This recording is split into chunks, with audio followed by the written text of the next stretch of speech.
Welcome to this journey of one of the most significant historical discoveries in recorded Kentucky history. Before we begin, I invite you to leave a comment about where you're watching from and the exact time you heard this story.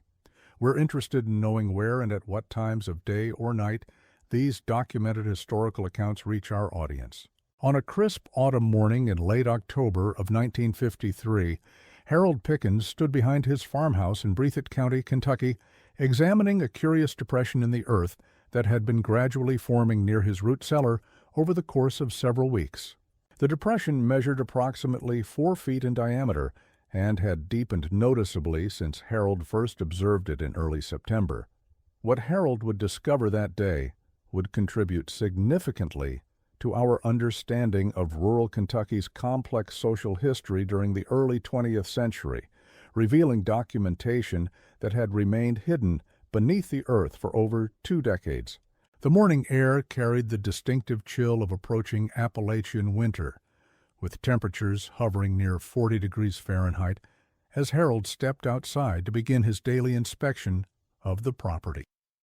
The leaves on the surrounding oak and maple trees had begun their seasonal transformation, displaying the brilliant yellows, oranges, and deep reds that characterize autumn in eastern Kentucky's mountainous terrain. Harold had established a routine of walking the perimeter of his buildings each morning, checking for signs of weather damage, animal intrusion, or other maintenance issues that required his attention. The Pickens property encompassed 200 acres of rolling Appalachian terrain in one of Kentucky's most historically rich and geographically diverse regions.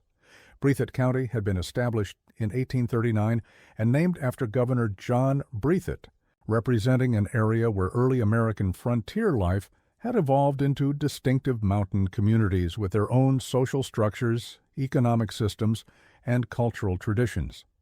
The county's rugged topography, characterized by steep hillsides, narrow valleys, and numerous creek beds, had shaped the development of isolated farming communities that maintained considerable independence from outside influences. Harold had inherited the property from his father, Benjamin Pickens, who had purchased it in 1928 from previous owners through a standard bank transaction, following a foreclosure proceeding that was typical of the economic difficulties experienced by many rural families during the late 1920s. The purchase price of $800 had represented a significant investment for Benjamin, who worked as a timber harvester and part-time blacksmith to support his family during the challenging economic conditions that preceded the Great Depression. The farmstead consisted of a modest 2-story timber frame house, typical of Depression-era rural construction, featuring a stone foundation, wood-shingled roof, and board and batten siding that had been painted white when originally constructed, but had weathered to a pale gray over the intervening decades. The house included 4 rooms downstairs consisting of a kitchen, parlor, and 2 bedrooms, with an additional bedroom and storage space in the upper level, accessed by a steep wooden staircase. Harold lived on the property with his wife, Margaret, who had relocated to Breathitt County from Lexington following their marriage in 1946. Margaret represented a common demographic shift of the era, as many women from Kentucky's urban areas moved to rural communities through marriage arrangements that were typical of post-war social patterns. Margaret had completed high school in Lexington, making her one of the most educated residents in the immediate area, though her formal education had focused on domestic skills and basic academic subjects rather than professional preparation. The couple maintained a traditional rural lifestyle that reflected the economic and social realities of 1950s mountain agriculture. Their daily routines centered around subsistence farming, small-scale livestock management, and the seasonal preservation of food supplies that characterized rural self-sufficiency during this historical period. Harold tended to approximately 20 acres of cultivated land where he grew corn, beans, potatoes, and various vegetables for household consumption and limited commercial sale. Their livestock operation included 6 dairy cows, a small flock of chickens, 2 pigs, and a team of draft horses that Harold used for heavy farm work and transportation during seasons when the dirt roads became impassable for motor vehicles. The animals were housed in a collection of outbuildings that Benjamin Pickens had constructed during the 1930s, including a barn, chicken coop, pig pen, and equipment shed that stored farming tools, harnesses, and seasonal supplies. The root cellar that would become central to Harold's discovery had been constructed by Benjamin during the early years of his ownership, representing a crucial component of rural food preservation before the widespread availability of electrical refrigeration. The structure measured 12 feet long, 8 feet wide, and 6 feet deep, with walls constructed from locally quarried stone mortared with clay and lime. The roof consisted of heavy timber beams supporting a layer of wooden planks covered with tar paper and several feet of earth for insulation.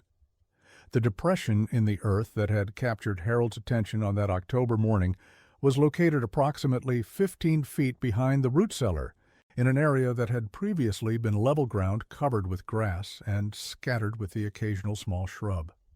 Harold's agricultural experience, gained through 27 years of living and working on the property, suggested that this particular formation represented something more significant than the typical geological occurrences common to eastern Kentucky's limestone bedrock and underground water systems.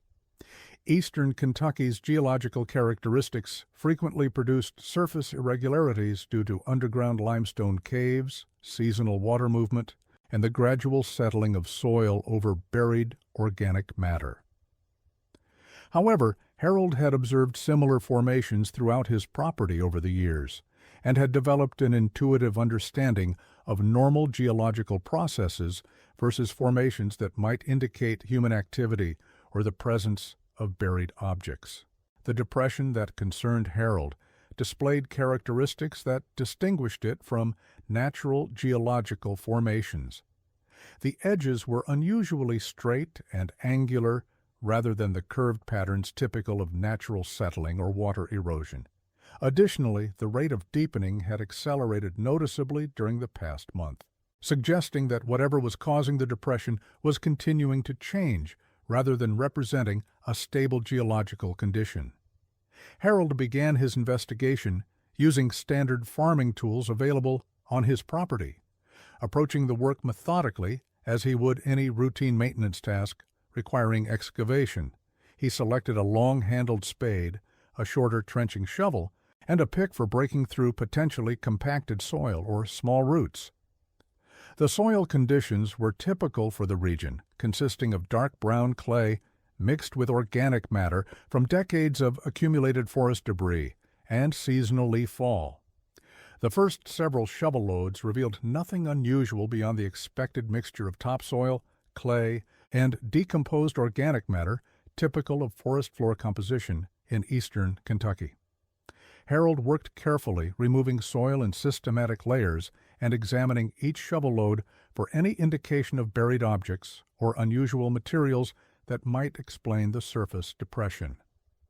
As Harold's excavation progressed beyond the 18-inch depth of normal topsoil, he began to encounter more densely packed clay that required additional effort to remove. This clay layer showed evidence of having been previously disturbed and recompacted, displaying a different texture and color than the undisturbed clay that Harold had encountered during previous excavation projects on his property. At approximately 3 feet below the surface, Harold's spade struck what appeared to be a constructed surface that produced a distinctly different sound than the typical resistance encountered when striking stone, tree root, or compacted clay. The sound was hollow and resonant, suggesting that his spade had contacted a manufactured material rather than a natural geological formation. Harold cleared away additional soil carefully, using his hands to remove loose dirt and debris from around what appeared to be a concrete surface. The material was clearly concrete, showing evidence of deliberate construction rather than natural formation. The concrete displayed the rough texture and aggregate composition typical of hand-mixed construction from the early 20th century, when rural builders typically mixed concrete using locally available materials and basic construction techniques. This discovery immediately transformed what had begun as routine property maintenance into a matter of potential historical significance. Harold recognized that finding constructed materials buried on his property raised questions about previous activities that had occurred there, particularly given that his family had owned the land for 25 years without any knowledge of buried structures. The concrete surface displayed characteristics consistent with construction techniques common during the 1920s and 30s. The aggregate materials included locally quarried limestone chips and river gravel, typical of construction projects undertaken in eastern Kentucky during that era. The mixing methods represented standard practices of the time period, though the quality of the work suggested either professional construction knowledge or considerable attention to detail by skilled amateur builders. Margaret observed Harold's work from the kitchen window of their farmhouse and recognized that his discovery warranted careful investigation rather than hasty excavation. As educated residents of rural Kentucky, both Harold and Margaret understood that unusual findings on their property might have historical significance that extended beyond their personal concerns about property maintenance and agricultural operations. Margaret joined Harold at the excavation site around mid-morning, bringing him a cup of coffee and observing the concrete surface that he had revealed. Her urban upbringing in Lexington had provided her with more exposure to construction techniques and building materials than was typical among rural residents, enabling her to recognize that the concrete work displayed unusual quality and careful finishing for rural construction of the early 20th century. Harold continued his excavation work systematically throughout the morning, revealing what appeared to be a rectangular concrete structure measuring approximately 8 feet in length and 6 feet in width. The construction showed evidence of careful planning and execution, with reinforcement materials visible at several points where the concrete had cracked slightly due to decades of pressure from the overlying soil. The structure included iron reinforcement rods that had been positioned to provide structural support for the concrete walls and floor. These reinforcement materials represented a level of construction sophistication that was uncommon in rural building projects of the 1920s and 30s, suggesting that whoever had constructed the underground chamber possessed considerable knowledge of concrete construction techniques and structural engineering principles. The concrete walls extended downward beyond the depth that Harold had excavated, indicating that the structure was considerably deeper than initially apparent from his surface observations. The walls showed evidence of careful forming work, with relatively smooth surfaces and consistent thickness that required considerable skill and time to achieve using the construction methods available during the early 20th century. Most intriguingly, the structure included what appeared to be a sealed wooden cover constructed from heavy timber planks and secured with iron hardware that had maintained its structural integrity despite decades of burial beneath several feet of soil and accumulated organic debris. The wooden cover measured approximately 8 feet by 6 feet, corresponding to the dimensions of the concrete structure beneath it. The timber planks were constructed from what appeared to be oak, a wood selection that demonstrated practical knowledge of materials suitable for long-term underground storage. Oak's natural resistance to decay and insect damage made it an excellent choice for construction projects intended to remain functional for extended periods without maintenance or replacement. The iron hardware securing the wooden cover included heavy hinges, a substantial locking mechanism, and corner brackets that had been forged rather than manufactured, indicating local blacksmith work typical of rural Kentucky during the early 20th century. The quality of the metalwork suggested that considerable time and expense had been invested in creating hardware suitable for long-term underground service. Harold consulted with his nearest neighbor, Thomas Walsh, a longtime resident whose family had lived in the immediate area since the 1880s. Thomas possessed extensive knowledge about local history, previous property owners, and significant events that had occurred in the community during his lifetime, making him a valuable resource for understanding the potential significance of Harold's discovery.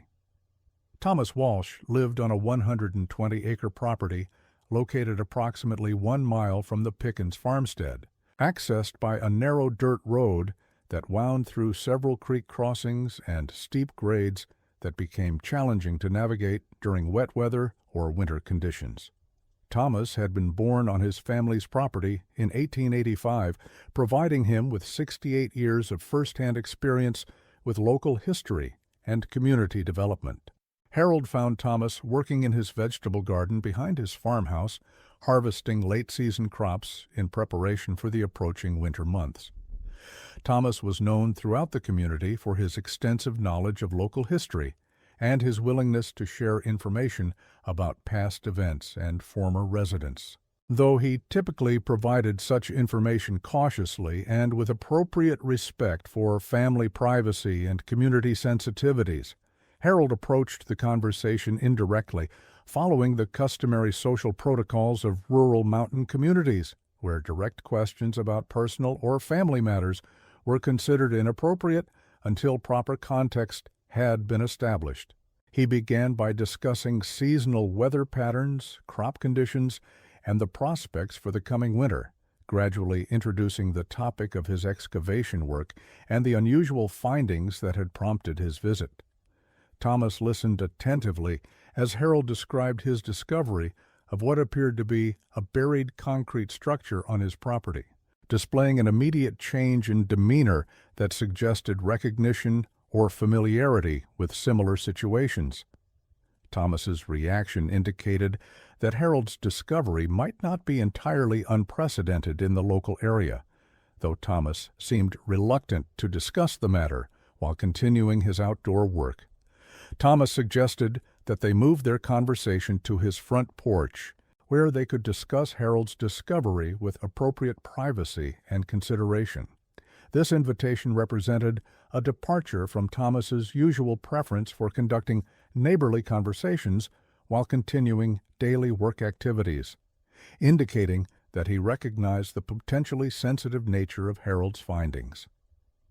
Seated on Thomas's porch with cups of coffee prepared by Thomas's wife, Esther, the older man, began to share his recollections about Harold's property and its previous owners. Thomas explained that Harold's property had been part of a larger tract owned by a family named Brennan during the late 1920s and early 1930s, representing the period when underground construction might have been undertaken. According to Thomas's recollection, the Brennan family had consisted of Patrick Brennan, who appeared to be the family patriarch, his wife Mary, and several adult relatives whose exact relationship to the primary family had never been clearly established within the community. The Brennan family had maintained a notably private lifestyle, even by the standards of rural mountain communities, where personal privacy was generally respected and individual family affairs remained undiscussed among neighbors. Thomas recalled that the Brennan family had undertaken various construction projects during their residence on the property, including the building of additional outbuildings and what appeared to be extensive excavation work in various locations around their farmstead. Neighbors had occasionally observed unusual activity on the Brennan property, including construction work continuing during evening hours and the apparent transportation of building materials from sources outside the immediate area. The Brennan family's construction activities had attracted some attention from neighboring families due to the scope and apparent expense of their projects, which seemed unusually ambitious for typical rural farming operations. Thomas remembered observing wagons loaded with lumber, stone, and other building materials being transported to the Brennan property during daylight hours, though the specific purposes of these materials had not been apparent to outside observers. During their residence in the area, the Brennan family had participated minimally in community social activities and religious services, maintaining polite but distant relationships with neighboring families. This social pattern was not entirely unusual in rural mountain communities, where some families preferred to maintain independence from community involvement, though the Brennans' level of isolation had been notable even by local standards. Thomas recalled that the Brennan family had departed the area suddenly during the summer of 1929, coinciding with the beginning of the economic difficulties that would eventually develop into the Great Depression. Their departure had occurred without advance notice to neighbors or formal arrangement for the disposition of their property, which had subsequently been acquired by the bank through foreclosure proceedings. Harold's father, Benjamin Pickens, had purchased the property from the bank in early 1930, several months after the Brennan family's departure. Benjamin had never mentioned finding any unusual structures or evidence of previous construction activities beyond the standard farm buildings that were visible at the time of his purchase. The conversation with Thomas provided Harold with important historical context for understanding his discovery, though it also raised additional questions about the Brennan family's activities and the purposes of their extensive construction projects. Thomas's reluctance to speculate about the family's private affairs reflected typical mountain community values regarding personal privacy and the inappropriate nature of discussing departed neighbors' business. Thomas concluded their conversation by advising Harold to proceed carefully with any further excavation work, suggesting that discoveries of buried structures sometimes revealed matters that were better understood through proper investigation rather than hasty exploration. This advice carried implications beyond simple caution about potential structural hazards, suggesting that Thomas possessed additional knowledge about the Brennan family or similar situations that he preferred not to discuss directly. Harold returned to his property in the early afternoon with his understanding of the discovery significantly enhanced by Thomas Walsh's historical information. The knowledge that the structure had likely been constructed by the Brennan family during their residence provided important context for interpreting its potential purposes and significance. Margaret had spent the morning researching their property's legal history using documents that Benjamin Pickens had maintained since his purchase of the land. These documents included the original deed, tax records, and correspondence with the bank that had handled the foreclosure and subsequent sale. The documents confirmed Thomas's recollection about the timeline of the Brennan family's departure and Benjamin's acquisition of the property. Harold and Margaret discussed their options for proceeding with the investigation of the buried structure. Margaret suggested that they should exercise considerable caution before opening what appeared to be a deliberately sealed underground chamber, particularly given the uncertainty about its contents and the apparent care that had been invested in its construction and preservation. Their discussion was informed by their recognition that the discovery had evolved beyond simple property maintenance into a matter of potential historical significance that might require consultation with appropriate authorities.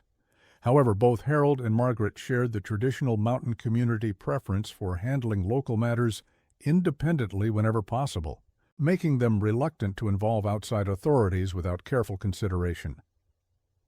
Harold decided to create a small opening in the wooden cover to assess conditions within the chamber before proceeding with complete access to its contents.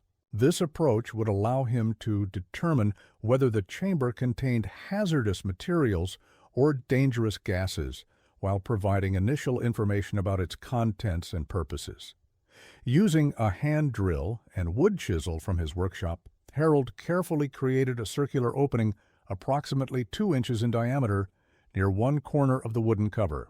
The process required several hours of careful work, as Harold wanted to avoid damaging the wooden planks or creating structural weakness that might cause the cover to collapse unexpectedly. When the opening was completed, Harold and Margaret heard a distinct sound of air movement, indicating that the chamber had maintained a sealed environment for the entire period since its construction. This evidence of successful preservation suggested that whatever contents the chamber might contain had been protected from moisture, temperature fluctuations, and other environmental factors that typically cause deterioration of organic materials. An unusual odor emerged through the opening, carrying scents that seemed to combine mustiness, decay, and something else that neither Harold nor Margaret could identify precisely. The odor was not overwhelming or obviously dangerous, but it was distinctly different from the typical smells associated with underground storage of agricultural products or household materials. Harold covered the small opening with a piece of cloth weighted down with stones, planning to allow air circulation to continue overnight before attempting to examine the chamber's contents. This decision reflected his growing recognition that the discovery required careful and methodical investigation rather than hasty exploration, driven by simple curiosity. That evening, Harold and Margaret discussed the historical implications of their discovery and its potential significance for understanding their property's past. Margaret's education had included some exposure to historical research methods, enabling her to recognize that the chamber and its contents might represent valuable documentation of rural Kentucky life during the early 20th century. Their discussion was interrupted by sounds from outside their farmhouse that seemed to originate from the direction of the excavation site. The sounds were rhythmic and deliberate, resembling movement through underbrush or the displacement of objects across the ground. Harold investigated with a kerosene lantern, but found no evidence of disturbance around the chamber or anywhere else on their property. However, Harold noticed that the cloth covering the small opening in the wooden cover had been displaced during the evening, allowing unrestricted air circulation into the chamber. While this displacement might have been caused by wind or small animals, the timing created an association in Harold's mind that would influence his approach to further investigation of the chamber. The following morning, Harold removed the wooden cover entirely, a process that required several hours due to the cover's substantial weight and the need to work carefully to avoid damage to the concrete structure or injury to himself. The timber planks were heavier than Harold had anticipated, requiring him to construct a lever system using fence posts and rope to lift the cover safely. When the cover was finally raised and secured, Harold and Margaret could see into the chamber for the first time since it had been sealed more than 20 years earlier. The interior appeared to be dry and well preserved, confirming that the construction had been effective in preventing water infiltration and maintaining stable environmental conditions. The chamber extended approximately 8 feet down into the earth, with smooth concrete walls on all 4 sides and a level concrete floor. The interior dimensions were larger than had been apparent from the surface, providing substantial storage space that could have accommodated considerable quantities of materials or equipment. The contents of the chamber were immediately recognizable as carefully organized collections of personal belongings and documentation. These materials appeared to have been systematically arranged rather than simply stored, suggesting deliberate archival intentions and considerable planning regarding their long-term preservation. Harold descended into the chamber using a wooden ladder that he constructed from materials available in his workshop. The ladder allowed him to examine the chamber's contents safely while maintaining the ability to exit quickly if necessary. The interior revealed additional construction details that emphasized the sophistication of the building project. The concrete walls showed evidence of careful finishing work, with smooth surfaces that had been achieved through skillful use of forming boards and finishing tools. The floor was level and well drained, with a slight slope toward one corner where a small drainage system had been installed to prevent water accumulation, even if the chamber's waterproofing should fail. The chamber's contents included extensive collections of clothing, personal effects, household items, and various objects representing multiple individuals and spanning several years during the late 1920s and early 1930s. The materials were organized in wooden boxes and wrapped bundles that showed evidence of careful preparation for long-term storage. Most significantly, the chamber contained numerous documents including correspondence, identification papers, financial records, and detailed handwritten journals or record books. These materials were wrapped in oiled cloth and stored in wooden boxes with tight-fitting lids, indicating sophisticated understanding of document preservation techniques. Harold spent approximately 3 hours examining the chamber's contents during his initial investigation, though he limited his handling of materials to avoid potential damage and to maintain their organization for proper documentation. The scale and complexity of the collection suggested that its contents represented years of systematic accumulation rather than casual storage of household items. The clothing and personal effects represented multiple individuals of various ages and both genders, based on varying sizes and styles consistent with fashion trends of the late 1920s and early 1930s. Some items showed evidence of careful cleaning and repair before storage, indicating that they had been valued and preserved rather than simply discarded. The documents appeared to include extensive correspondence, business records, and personal papers representing numerous individuals and families from throughout eastern Kentucky. The handwriting in various documents suggested multiple authors, though the organizational system used for storage indicated unified management of the entire collection. Most intriguing were several leather-bound journals or record books that contained detailed handwritten entries in various handwriting styles. These journals appeared to document activities, events, and observations spanning several years during the late 1920s and early 1930s, potentially providing unique insights into rural Kentucky's social and economic conditions during this important historical period. When Harold emerged from the chamber, Margaret was waiting near the excavation site, with an expression that combined curiosity with growing concern about the implications of their discovery. Harold's increasingly serious demeanor during his examination of the chamber's contents had indicated that their finding represented something more significant than simple historical artifacts or abandoned household belongings. Without discussing specific details of what he had observed, Harold informed Margaret that the chamber's contents clearly warranted professional evaluation by appropriate authorities. The scale and organization of the materials suggested systematic collection and preservation activities that extended beyond typical household storage or personal record-keeping.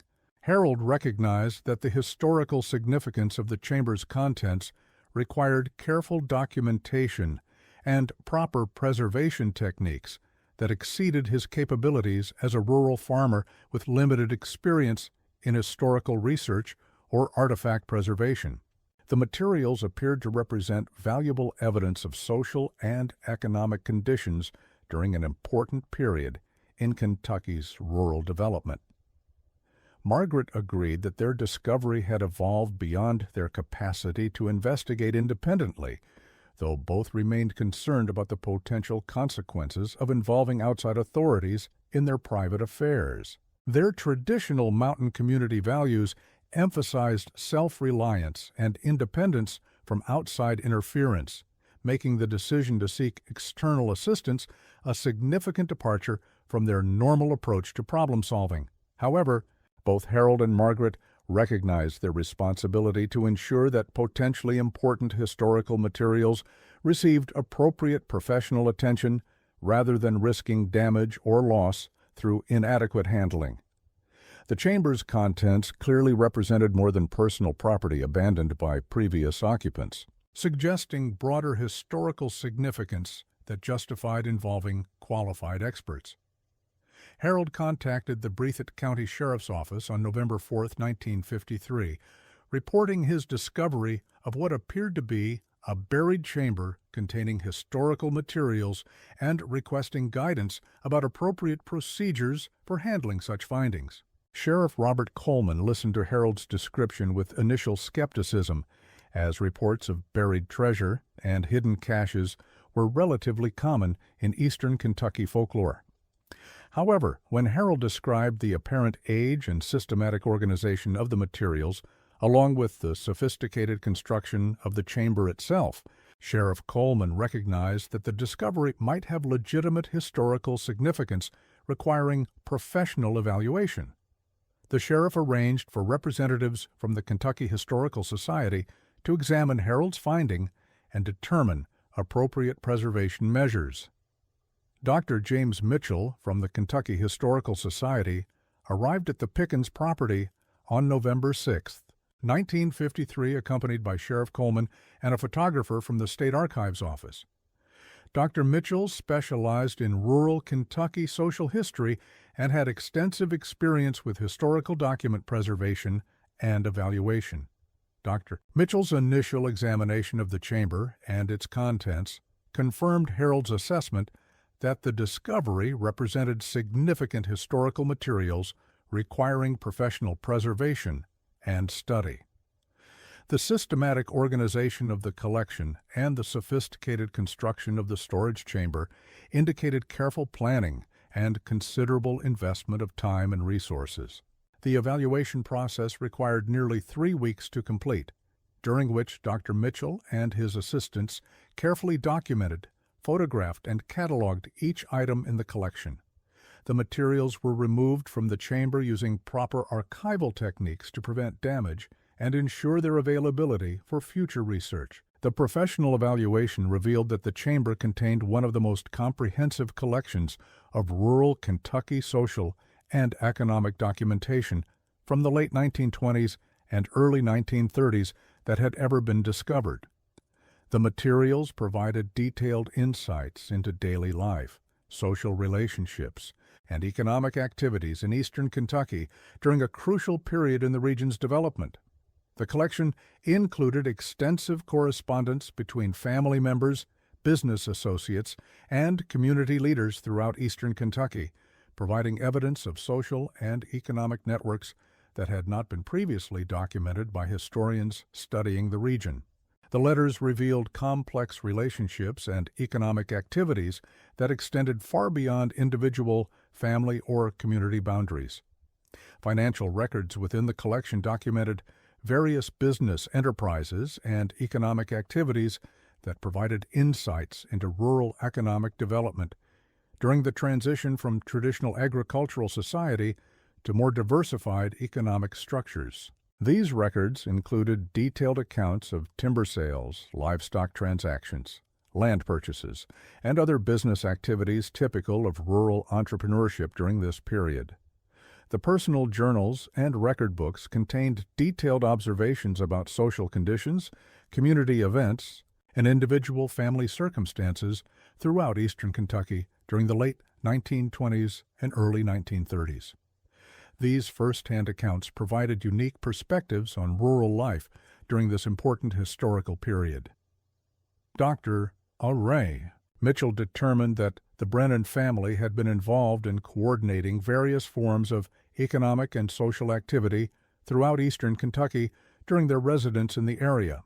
The documentation suggested sophisticated organizational capabilities and extensive regional connections that had enabled them to maintain detailed records of social and economic conditions across multiple communities.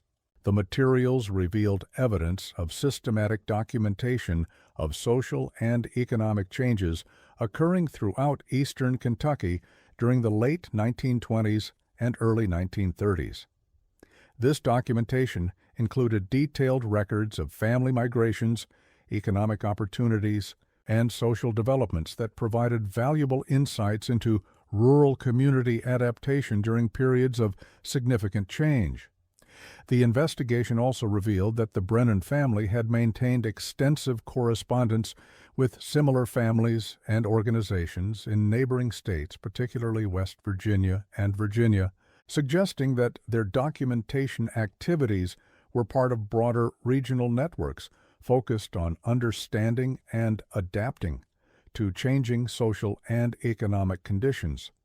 The Kentucky Historical Society determined that the materials represented one of the most important discoveries of rural social and economic documentation in the organization's history. The collection provided evidence of sophisticated social organization and economic understanding that challenged previous assumptions about the isolation and limited development of rural Appalachian communities during the early 20th century. Dr. Mitchell's research revealed that the Brennan family had possessed extensive knowledge of regional economic trends, social patterns, and political developments throughout eastern Kentucky and neighboring areas.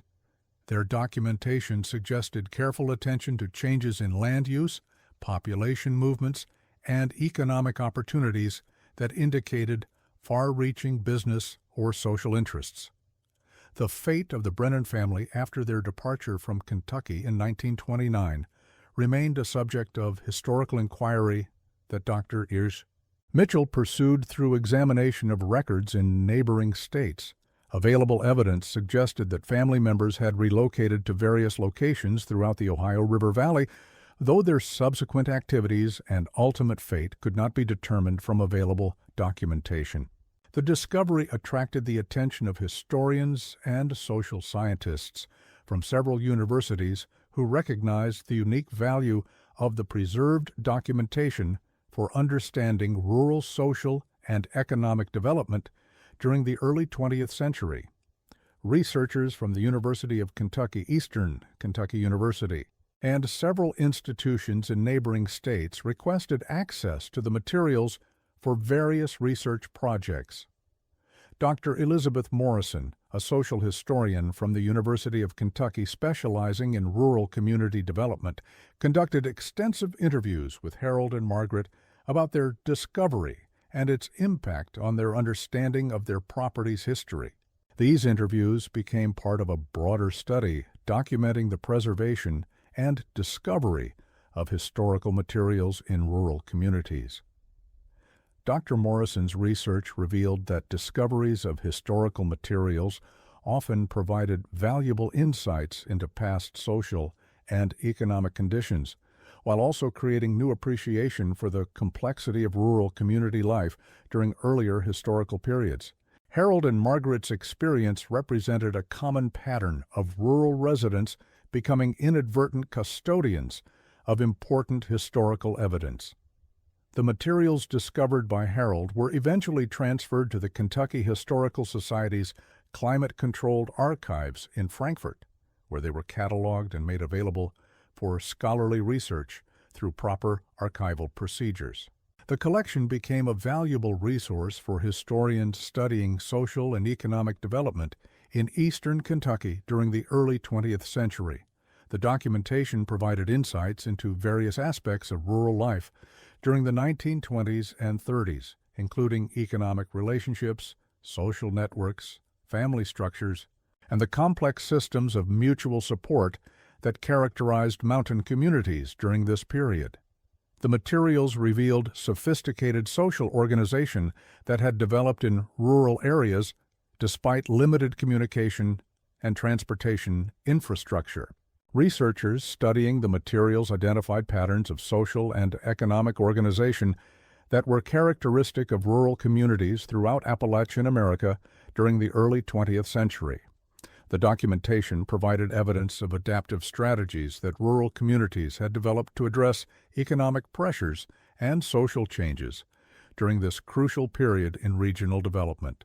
The Brennan family's documentation revealed extensive knowledge of social and economic conditions throughout eastern Kentucky, suggesting that rural communities during this period were far more interconnected and economically sophisticated than typically recognized by historians studying rural development patterns.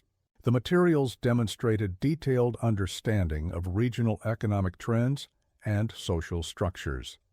The investigation established protocols for handling discoveries of historical materials on private property, ensuring that such findings would be properly preserved and made available for scholarly research while respecting the rights and privacy of property owners. Harold's discovery became a model for community cooperation in preserving important historical evidence. Harold continued to live on his property with the satisfaction of knowing that his careful attention to an unusual finding had contributed significantly to scholarly understanding of Kentucky's rural heritage. The historical significance of the materials found on his property enhanced his appreciation for the complex history of his region and his role as custodian of historically important land. Margaret developed a strong and lasting interest in local history following their discovery, eventually becoming actively involved with the Breathitt County Historical Society and contributing to efforts to preserve and document the region's cultural heritage through oral history projects and community education programs. Her experience with the discovery demonstrated how findings of historical materials could inspire community engagement with local history and cultural preservation. Margaret became a recognized advocate for historical preservation throughout Breathitt County, using her experience to encourage other residents to recognize and protect historical materials that might exist on their properties. The couple's property became recognized within scholarly circles as an important site for understanding rural Kentucky social history during the early 20th century. While they maintained their private lifestyle and agricultural activities, Harold and Margaret occasionally hosted researchers who were studying the materials discovered on their property and investigating related questions about regional, social, and economic development. The discovery influenced broader recognition of the importance of preserving historical materials and documenting rural social history throughout Kentucky and neighboring states. The case became a reference point for discussions about the value of historical preservation and the role of rural communities in maintaining connections to their cultural heritage. During the late 1950s, additional research revealed that similar collections of historical materials had been preserved at various locations throughout eastern Kentucky, suggesting that the practice of maintaining detailed documentation of social and economic conditions had been more common during the early 20th century than previously recognized by historians studying rural development patterns. The scholarly interest generated by Harold's discovery led to increased attention to oral history collection and historical preservation activities throughout Breathitt County and surrounding areas. Community members began to recognize the value of preserving family records, correspondence, and other materials that documented the region's social and economic development during various historical periods. Dr. Morrison's longitudinal study of the discovery's impact on the local community revealed significant positive effects on historical awareness and cultural preservation activities.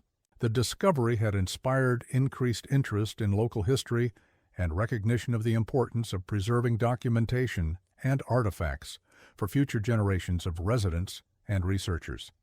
The case established Harold and Margaret as recognized contributors to Kentucky historical scholarship, though they remained modest about their role and preferred to emphasize the importance of the historical materials themselves rather than their personal contribution through the discovery and proper reporting of the findings. During the 1960s, the materials discovered by Harold became part of several published studies of rural Kentucky social history that increased scholarly understanding of social and economic development in Appalachian communities and contributed to broader recognition of the region's complex cultural heritage and sophisticated social organization. The Kentucky Historical Society used Harold's discovery as a primary example of the importance of community cooperation in historical preservation efforts. The case demonstrated how private citizens could contribute significantly to scholarly understanding through careful attention to historical materials and proper reporting of significant discoveries to appropriate authorities. Thomas Walsh, Harold's neighbor who had provided crucial historical context about the Brennan family and previous land ownership patterns, was recognized by the Kentucky Historical Society for his contribution to understanding the discovery's historical significance. His knowledge of local history and community social patterns proved essential for interpreting the materials and placing them in proper historical context. When Thomas Walsh passed away peacefully in 1961 at the age of 76, his death represented the loss of valuable first-hand knowledge about the community's early 20th century history and social development.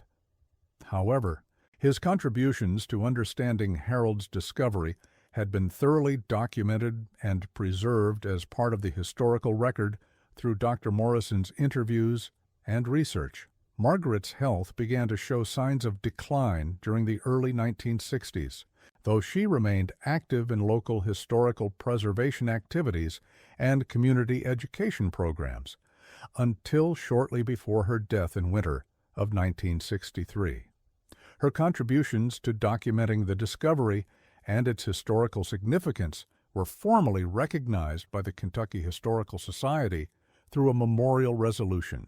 Harold continued to maintain the property alone after Margaret's death, serving as custodian of the site where the important historical discovery had been made while continuing his agricultural activities and participating in historical preservation efforts throughout the region. He occasionally met with researchers who continued to study the materials and investigate related questions about regional, social, and economic history.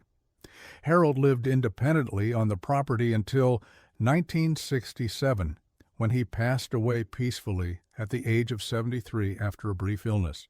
His obituary in the Jackson County Sun and the Lexington Herald noted his significant contribution to Kentucky historical scholarship through his careful documentation and proper reporting of the important historical materials discovered on his property. The property was subsequently sold following Harold's death to a family from Cincinnati, Ohio, who were attracted by the opportunity to own rural Kentucky farmland for recreational and retirement purposes. The new owners were fully informed about the property's historical significance and expressed appreciation for their role as custodians of an important historical site. During the early 1970s, Dr. Morrison published her final comprehensive research study based on the materials discovered by Harold Pickens. Her work established the discovery as one of the most important contributions to understanding rural Kentucky social and economic history during the early 20th century, with implications for broader understanding of rural American development patterns. The materials continued to be actively studied by historians and social scientists interested in rural development, social networks, economic change, and community organization in Appalachian communities. The Brennan family documentation remained an important and frequently referenced resource for understanding this crucial period in regional historical development. The Kentucky Historical Society maintained the collection as a primary resource for researchers studying Eastern Kentucky social and economic development throughout the 20th century. The materials were eventually digitized using modern preservation techniques to ensure their long-term availability and increase accessibility for scholarly research and educational programs. Contemporary historians studying rural American development during the early 20th century continue to reference the materials discovered by Harold Pickens as crucial evidence of the sophisticated social organization and economic understanding that characterized rural communities during this important period of national and regional change. The discovery site on the former Pickens property was marked with an official historical marker installed by the Kentucky Historical Society in 1975. The marker commemorates both the historical significance of the materials discovered there and Harold Pickens' exemplary contribution to historical preservation through his careful and responsible handling of the discovery. The case established important legal and procedural precedents for handling discoveries of historical materials on private property throughout Kentucky and neighboring states.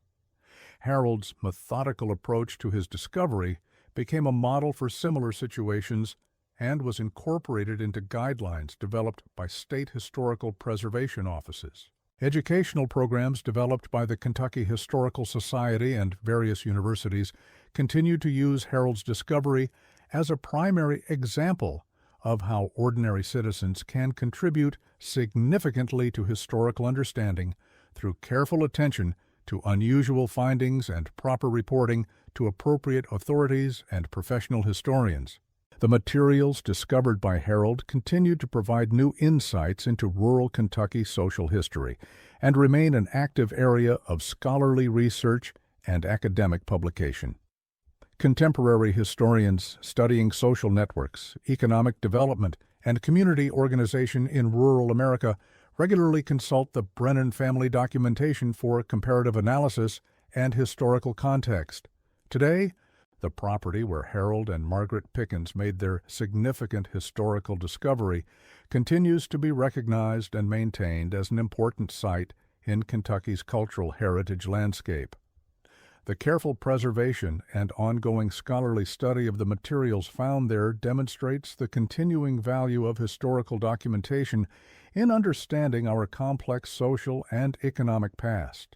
The legacy of Harold's discovery extends beyond its immediate historical value to represent broader principles regarding the importance of curiosity, careful observation, community cooperation, and responsible stewardship in preserving our shared cultural heritage.